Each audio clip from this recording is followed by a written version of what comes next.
and a brilliant debut solo album, Green Man. A huge welcome, please, from Mr. Mark Owen.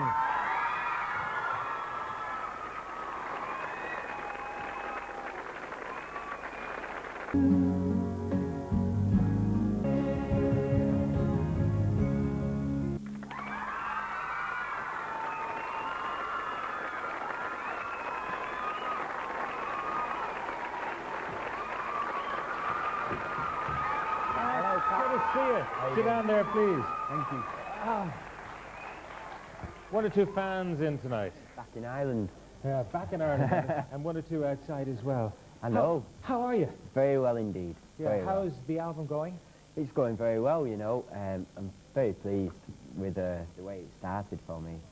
It helps when, you know, you've done an album that you're very proud of, and I'm very proud of the songs that I've wrote, and, you know, people seem to be liking it. I got some letters from some people who've heard the album in Ireland, and they were saying they liked it, but they would say that anyway. I paid them lots of money. Were you under pressure at all? Because having had so much success with Take That, you kind of had to do something that would impress the fans, didn't you?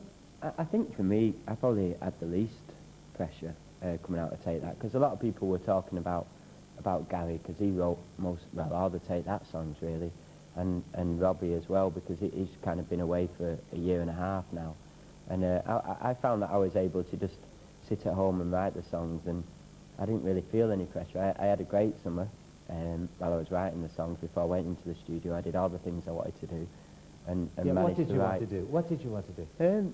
I just wanted to really relax and find a new home and to settle down. I managed to go to a lot of festivals and stuff. I really enjoyed that. I went to a lot of festivals in the UK, saw a lot of my favourite bands and stuff. So. Maybe you'd tell us just how long Take That was breaking up. I mean, when did the cracks begin? And we know when the fissure was finally opened in the band, but when did you feel you'd reached the end of the road?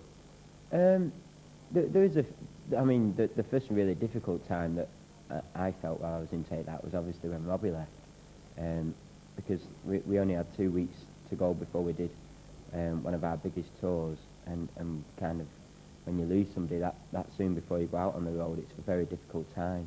And I think at that time we thought, well, what should we do? Should we call it a day now before we go on tour, or should we do the tour? But we decided to do the tour.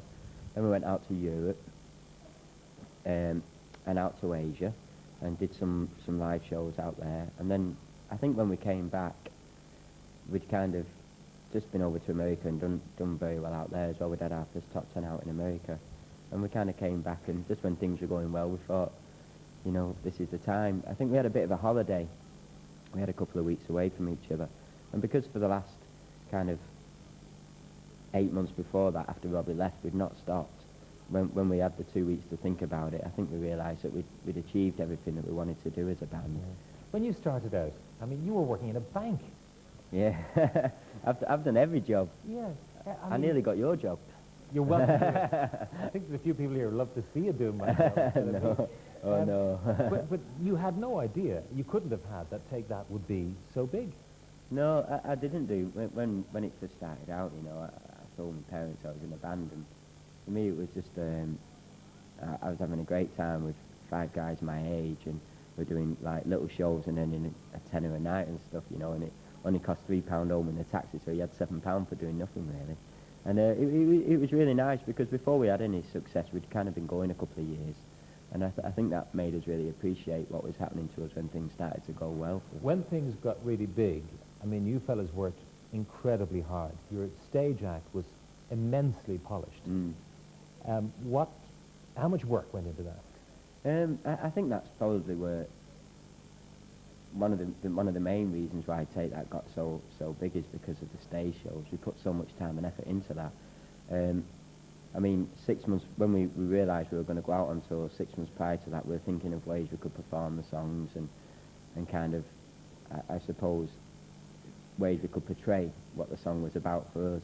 And then there was lots of rehearsals, because we did have quite a grueling show. We did an hour, 45 minutes of, I mean, we did a lot of vigorous dancing and singing at the same time, and it was hard work, so we had to train quite a lot for quite a long period of time for that, you know. Where did it hurt?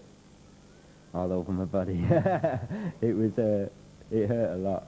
But, I think once you get to a level of fitness, then, you can stay at that. We did, the hardest tour we did, I think, was a 36-state one we did, just around the UK and Ireland. And at the end of that, I think we may have finished here, if I'm right. I think we finished in Dublin. And by the end of the 36 states, we felt it then. We know we'd had a hard slog. Yeah, because people would portray your life as being very glamorous, very exciting, which it was. It was all of those things. But at a certain point, it becomes a job. Yeah, I mean, we were very lucky. We were 5 kind of young guys and, travelling the world and performing in front of audiences and having a great time at the same time. I mean, I wouldn't change that for the world. I'm so proud of what Take That achieved and, so fond of the memories that I have of Take That. Yeah, but I think was it Robbie who described it as getting out of a prison when he left? Well, Robbie did say that, but, I never really ever felt like I was in a prison. I think half of the time it's what's in your mind.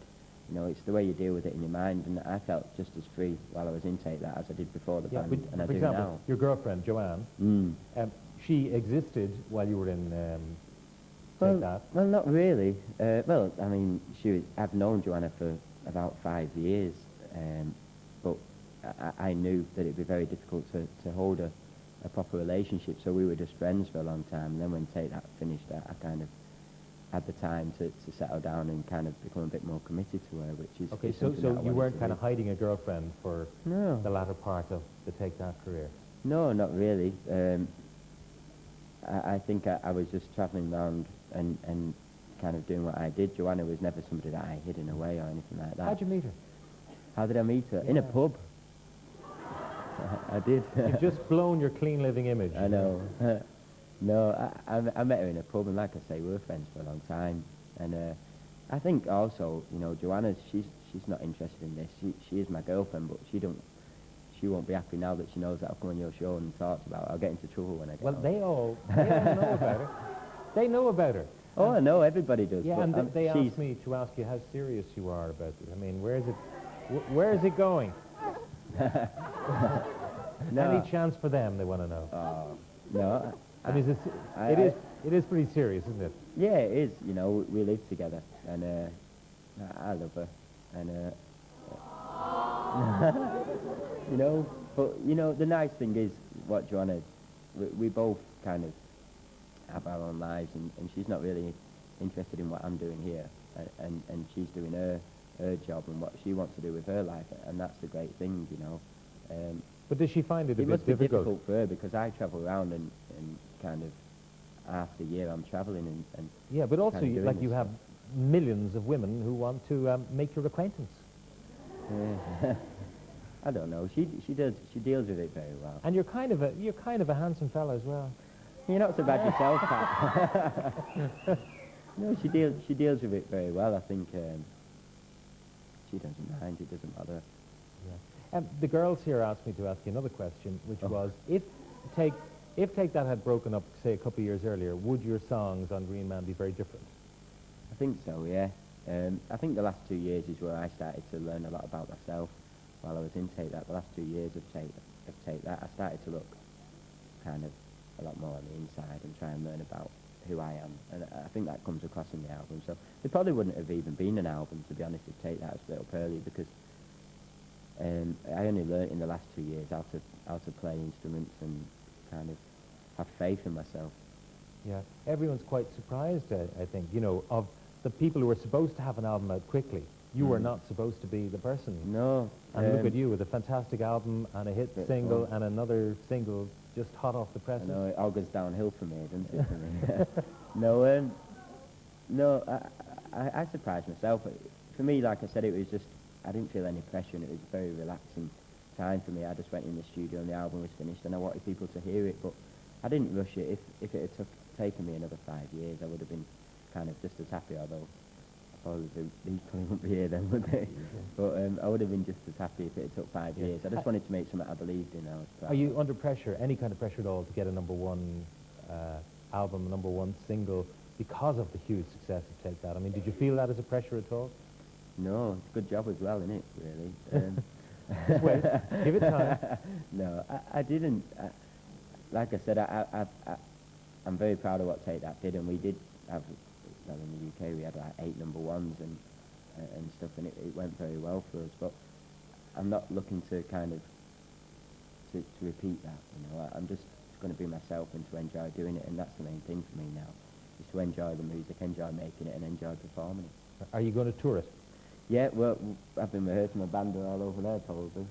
Quietest they've ever been, you know. Yeah, they're listening to you. Your innermost secrets. Yeah. They're finding out. You're going to tour with that band? Yeah, we're hoping, we've done a couple of shows, and we've been rehearsing. We're hoping to tour probably the middle of next year. We'll get out here. Middle of '97. Will you come to Dublin? Yeah, definitely. Oh, we will. Yeah. We'll go anywhere where people want us anyway. And there was another thing I was going to ask you, and that is, like, you had various careers, as you mentioned, in the bank and then as an idol of millions, but you could have been a footballer. Yeah, I tried everything, me. Still haven't found anything I'm good at. You did a trial for... No, I did a trial for many teams, but Man United were probably the most famous team I did a trial for.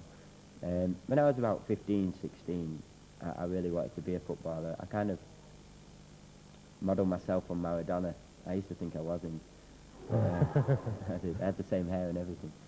And yeah, I don't think I was really good enough. I still like to play football when I you get could the have knocked opportunity. Ryan Giggs off his pedestal if you'd... Well, you know, I think it was Brian Kidd, who's one of the scouts, and they came along to one of our games, and they were interested in 3 of the teams. I played for a team called Hollywood Youth, and they were interested in 3 of the players of our team. But instead of just inviting us 3 down, they invited our full team down, and we got stuffed when we went down to United's ground, 14-1, and you know they paid for the coach for us home. You know, that was the end of the story. That was the end of it. I give up then after that. You're actually not a United fan, though. You're Liverpool. Must be pleased today? Very pleased, yeah. Yeah, they did very well. 5-1. 5-1. And Fowler scored 4. And that brings him over the ton, I think, for Yeah, Liverpool. yeah. Apparently something like 3 days earlier than Ian Rush did it, I heard on the news. So now I'm very happy today. You're a very happy man. Yeah. Outside of all of this, what do you like to do? I like to go for walks at the moment. I'm really enjoying doing that. I know it's really boring and stuff, but I like the cinema, stuff like that. Just normal things, really. You're just an incredibly normal man. An incredibly normal man. Will you do another song for us? Love to. Okay, will you do the new single? Yeah, this will be the next song. Yeah. Single number 2, I think. It's a song called... No, sorry. What's that? They weren't asking to. It's a song called Clementine. Clementine. Excellent. Mark, thank you very much. Cheers. Okay, Mark Owen and the second song from Green Man. This is called Clementine.